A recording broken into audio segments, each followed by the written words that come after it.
Mwathani agocwo, no tuthiĩte wega. Senior citizens nĩ marorio matigwo after the service. Ihinda rĩrĩ nĩ rĩakinya rĩngĩ rĩa kũigua tũgĩthomerwo mathoma maitũ merĩ. Ithoma ritũ rĩa mbere rĩkuma Koherethu 11:6, mũthomi nĩ Mrs. Thega. Ithoma rĩa kerĩ rĩkuma Luke 8:4-8, mũthomi nĩ Nelson. Karibuni.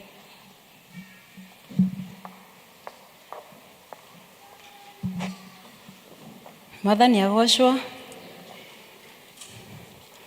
Ithoma ritũ rĩa mbere rĩkuma thĩinĩ wa Koherethu 11 kuma 6. Namba cia gũtara nĩ 807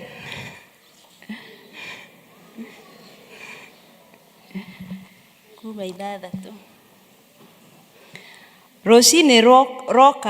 Rũcinĩ roka kũhanda mbeũ ciaku. Ona ningĩ hwaĩ-inĩ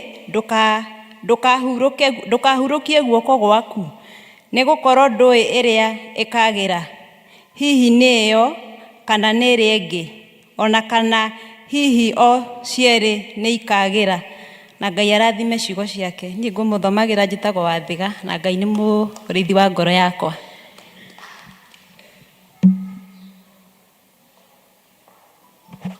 Bwana asifiwe. Na wega, mathoma no marathi na mbere.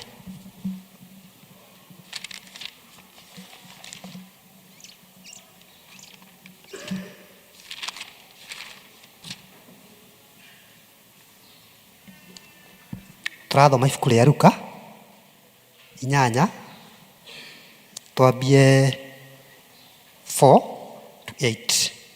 Namba cia magũrũ nĩ 1177. 1177.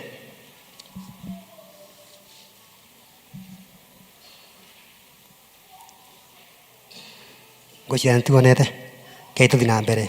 Na rĩrĩ, rĩrĩa andũ aingĩ monganĩte, ona andũ maumĩte matũũra-inĩ mothe mokire harĩ we, agĩcoka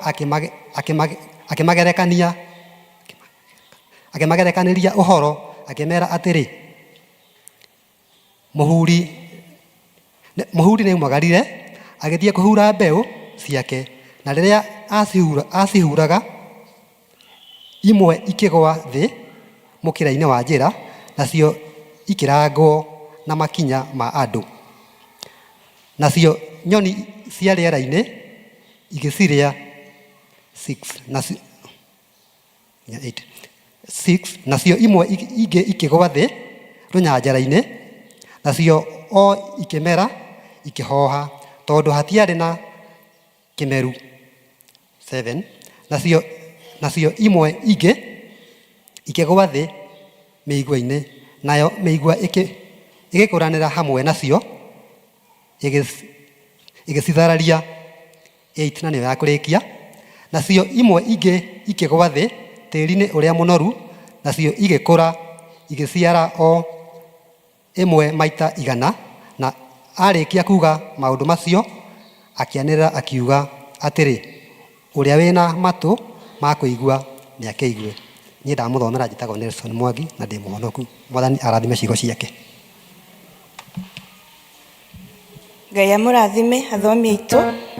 Tũkũrũgama nĩgetha tũharĩrie ngoro citũ tukĩigua kiugo na rwĩmbo namba 415, ũnyite na guoko.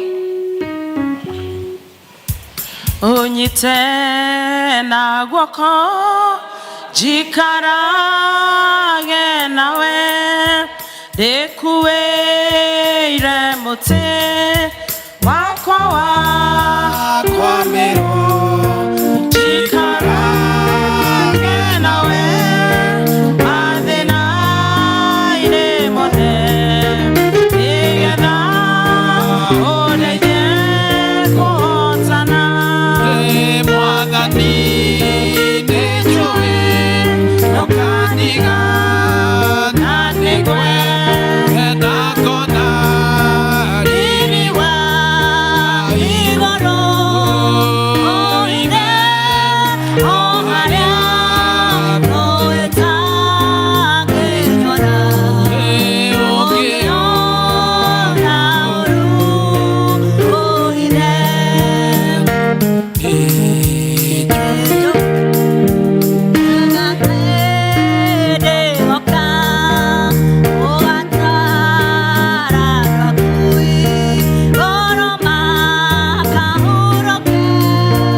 Baba, katika jina la Yesu tunakuja mbele zako tena, tunasema ni asante kwa siku ambayo umetupatia. Hata tunapoenda kusikiza neno Mungu, tunaomba roho yako ishuke Mungu Baba.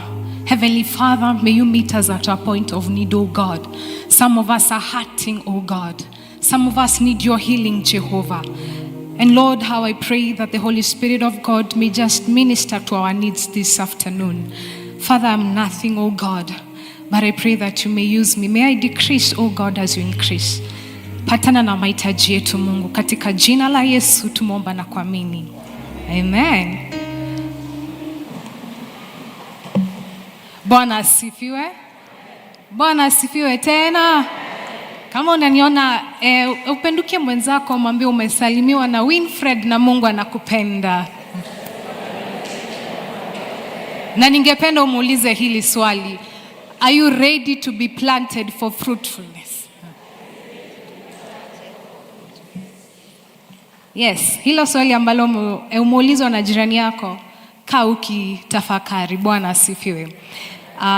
Kwa haya masaa machache ambayo tuko nayo, ama muda mchache, tungependa kushare na nyinyi neno la Bwana, na naomba mtazungumza kwa Kiswahili na Kiingereza. Natumai mtaniruhusu.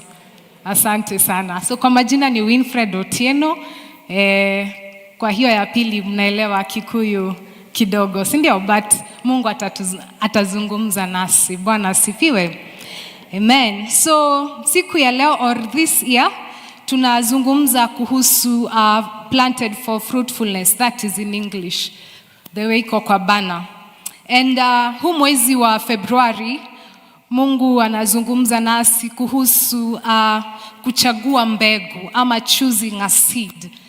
And siku ya leo ningependa tutazungumza kuhusu choosing a seed, and the subtopic itakuwa neno la Mungu ni mbegu. Bwana asifiwe. Neno la Mungu ni mbegu. Yes. Na tumesomewa vizuri sana na wasomaji wetu, na tunashukuru. Venye nimesema tutachanganya Kiingereza na Kiswahili, na tutaenda vizuri. So kwa points ambazo nitakuwa napeana na Kiingereza ama Kiswahili, lakini nafafanua kwa lugha zote mbili. Bwana asifiwe. So mbegu ni nini? Hiyo ndo ningependa tuanze nayo. What is a seed? So a seed, kulingana na neno ambalo tunaenda nayo, kuwa neno la Mungu ni mbegu. Mwanzo tutasema mbegu, it is the life-giving principle. Life-giving principle. Kwa Kiswahili, hii ni msingi ya maisha. Bwana asifiwe kwa wenye wanaandika. Life-giving principle, ama ni msingi wa maisha. Pili, mbegu ni mwendelezo wa maisha. Nitafafanua tunavyozidi kwenda pamoja. Mbegu ni mwendelezo wa maisha. Or in English, it is a continuity. It is a continuity. It is a continuity. The other one, mbegu, the word of God is a seed. You can write that. The word of God is a seed. The word of God is a seed.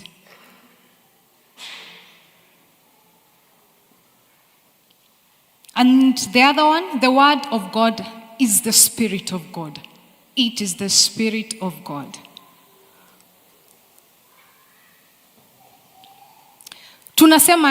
Tunamaanisha nini tukisema mbegu ni mwendelezo wa maisha? Kwa mfano venye umezaliwa hivi, ama kwa wale ambao wako na watoto. For that child to be born, there had to be a seed. Ni ukweli? That means if kuna mbegu imepandwa mahali, uwezekano wa kumea uko na kuendelea. Bwana asifiwe. And kwa maisha yetu, neno la Bwana ni mbegu ambalo linatupatia nguvu wa kuendelea. Bwana asifiwe. Wa kuendelea kimaisha, wa kuendelea kiroho. Because that is the word of God. The word of God is a seed that helps in continuity. And we see that also a seed is what you pour out. When you wanaandika, seed is what you pour your heart to. A seed is what you pour your heart to. Ni kile ambacho unamwaga kwa moyo wako. Tunachukulia mfano wa Ibrahimu. Tunaona Mungu alizungumza na Abraham, akamwambia aje, you will be a father of many nations. It was just a word that God himself spoke. A word is a seed. Ilisemwa. And despite of Abraham coming from where he was, being a moon worshipper, we see him, God changing him. Mungu akambadilisha. Haja akafika mahali, akakuwa the father of faith. And through the word that God spoke to Abraham, we see that a seed was planted. We see that despite him being the way he was, aliamini, hakutingizika. And what happened to him? Now we hear the story of Abraham. He's the father of many nations, right? Yes. And it is what we pour out in our hearts. What do you receive in your heart? And as Christians, venye tunazidi tukiendelea kukusikiza neno, ningependa tujiulize, as the word of God is a seed, what are we pouring in our hearts? Bwana asifiwe. What are we pouring in our hearts? Seed. The seed of faith comes from hearing, and hearing the word of God. That comes from the book of Romans chapter 10 verse 17. Faith comes from hearing, and hearing the word of God. Venye unajaza moyo wako na neno la Mungu, that is how your heart is expanded. That is how your faith grows. And the question is, if we are being planted and the word of God is a seed, how are we receiving this word of God? Bwana asifiwe. And the other one that we can say is seed. It is a belief. It is like a belief. Because let's say, for example, in your heart or in your mind, kama familia mko na project, ama you as a person, you want to start a business. That is a seed that has come into your mind. It is like an idea. Ni kama mwangaza ambao umekuja, iko hapa, but hauna, si ndio? Bwana asifiwe. But the moment imefanyika, umefungua hiyo biashara, it means that the seed that you had imepandika na imekuwa kama mti that people can see. Bwana asifiwe. So a seed is like a belief that you have, what God has deposited in you. Na mbegu venye iko kwako inafaa itunzwe kabisa. Bwana asifiwe. What the Lord has deposited in your heart, because that is the thing that the Lord will use to change generations. Hiyo mbegu ambayo Mungu amekupatia ndilo litatumika kubadilisha kanisa. Bwana asifiwe. Mbegu ambalo Mungu ameweka ndani yako ndilo litatumika kubadilisha nchi. Mbegu ambalo Mungu ameweka ndani yako ndilo ama ndio ambayo itatumika kubadilisha familia. So the question is, swali ni hili: mbegu gani ambayo imepandwa kwako enye Mungu angependa kutumia? What kind of a seed? And sometimes when we talk about seed, neno kama mbegu, Gen Z na Gen X, millennials, they are different. Zamani kama watu wamefanya makosa, ungepata mzazi amekutandika vibaya sana, amekwambia enda na uende, wewe sijui mtoto unakaje. Sometimes the words that we speak are seed. Sometimes the things that people do they say about us are seed. But the question is, what is God saying about the seed that he has in you? Praise God. Because he is planting something in you. God has planted something in you. Mungu amepanda kitu ndani yako. He's telling us he has planted us for fruitfulness beside the streams of water. Wewe umepandwa wapi? Wewe umeambiwa nini? Umeambiwa, lakini Mungu anasema nini? Bwana asifiwe. The question is, neno ni mbegu na neno la Bwana ni mbegu. Which ni gani iko na uzito zaidi? Bwana asifiwe. Uliza jirani yako, ni neno gani lina uzito zaidi? ningependa twende tukitafakari. Because most of the times in our lives, even for our young people, unapata maneno ambayo yamenenwa inabadilisha the shape, or it changes the shape of their lives.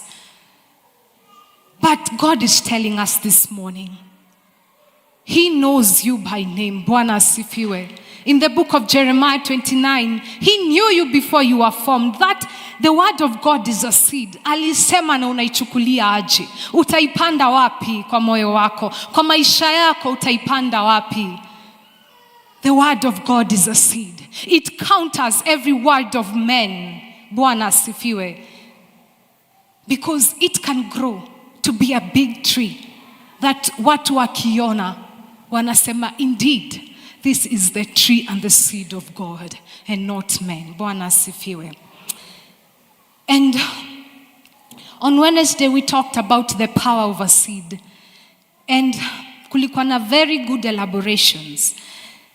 Tukiunganisha what was taught there on Wednesday, the power of a seed, which is the word of God, ni neno la Mungu.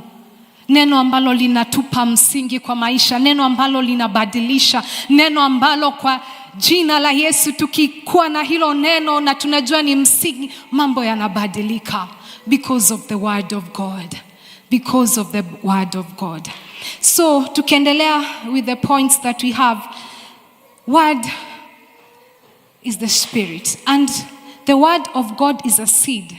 It is the answer and it is the solution. Bwana asifiwe. Kwenye mnaandika neno la Mungu ni mbegu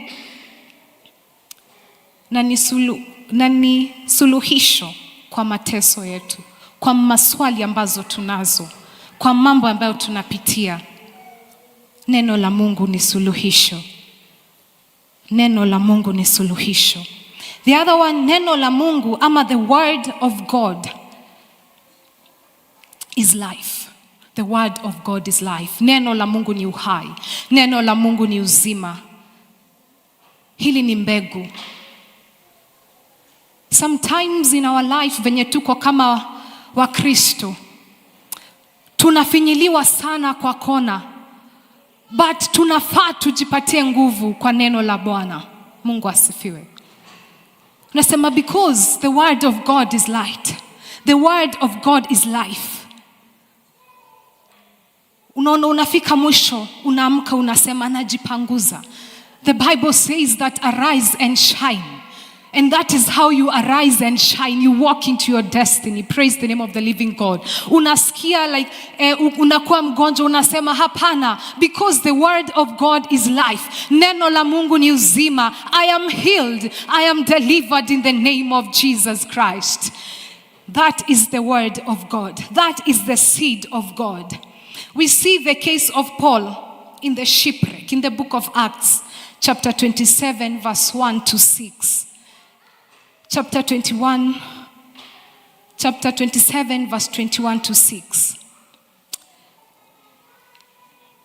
In this case, we see that what happened to Paul. They were in the middle of the sea. And during that time, mambo hayakuwa rahisi. But everyone on board thought that wangekufa. But Paul told them, kwa sababu nimepata neno la Mungu. The angel of the Lord appeared. That is in verse 25. From verse 21 to 25. Verse 23 nasema hivi. If we can have the projection kindly. If we can have the projection. Acts chapter 27 verse 21 to 26. Acts. I'll read verse 23, verse 22. But now I urge you to keep your courage, because not one of you will be lost. Only the ship will be destroyed.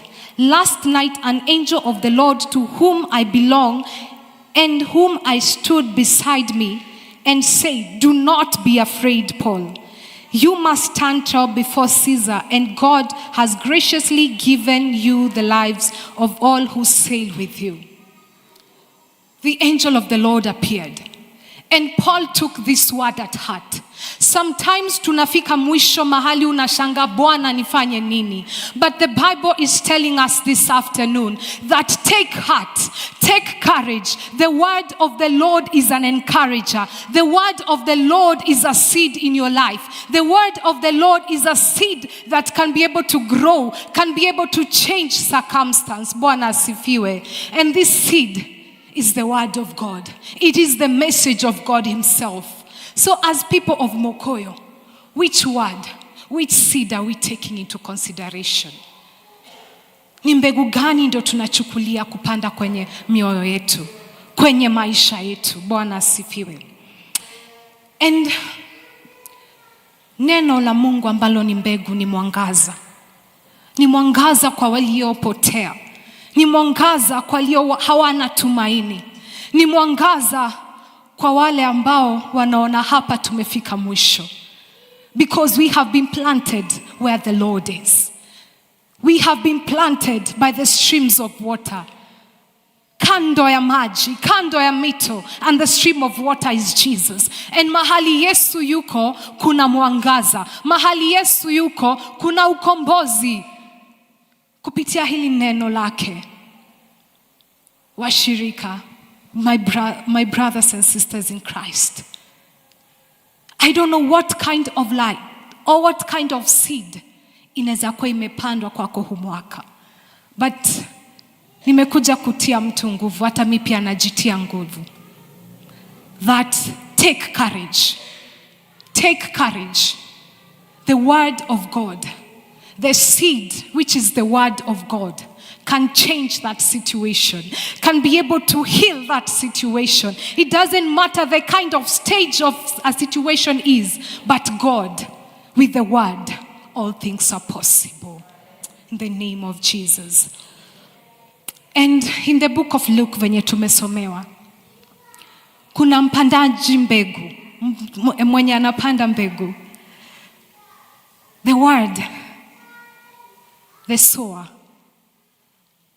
You have the seed. The question is, utaipanda wapi? Tumesomewa mara mingi from beginning of this year. Where will you plant that seed? Is it on rocky places?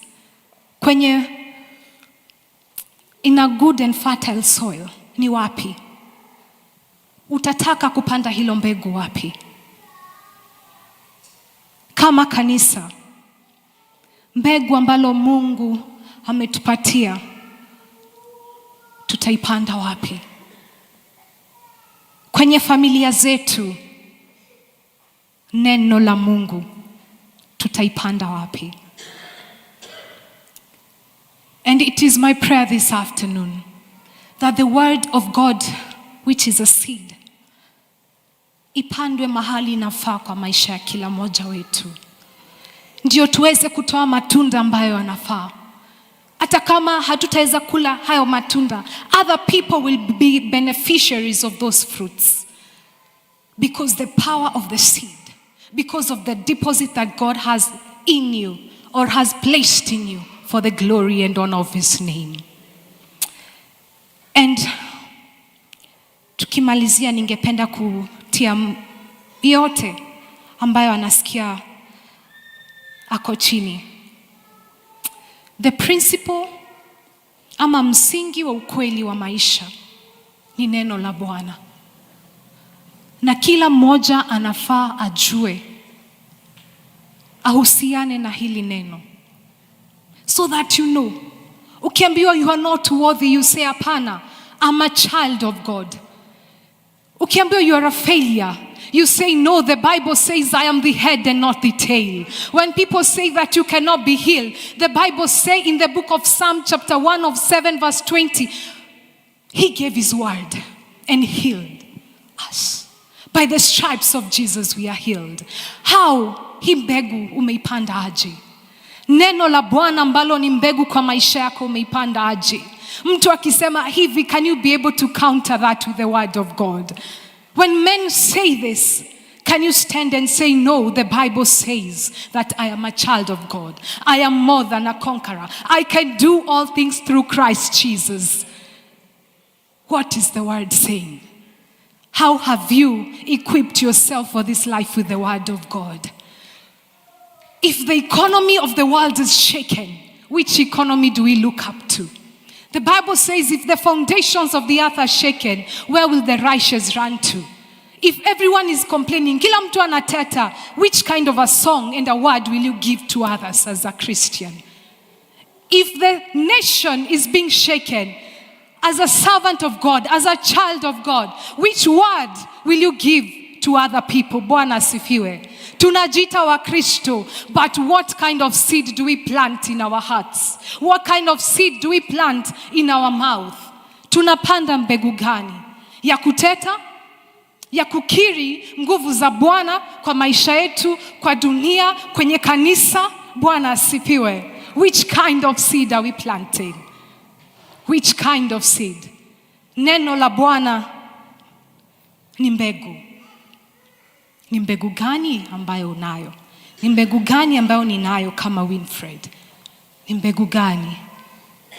Uliza jirani yako, ni mbegu gani unapanda?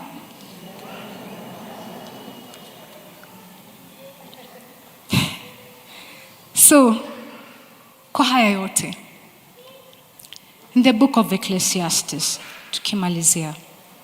Nimemaliza kama mhubiri, namaliza mara 7 lakini si mara 7. Nitasoma kwa Kiingereza. Ship your grain across the sea. After many days you may receive a return. And this is what I'm keeping on emphasizing. Mbegu gani ambayo tunapanda? What are we proclaiming with the word of God? Ni nini ndo tunakiri na neno la Bwana katika maisha yetu? Ni nini ndilo tunakiri kwenye taifa letu? So, I would like us to stand. Ningependa tusimame. Nimemaliza.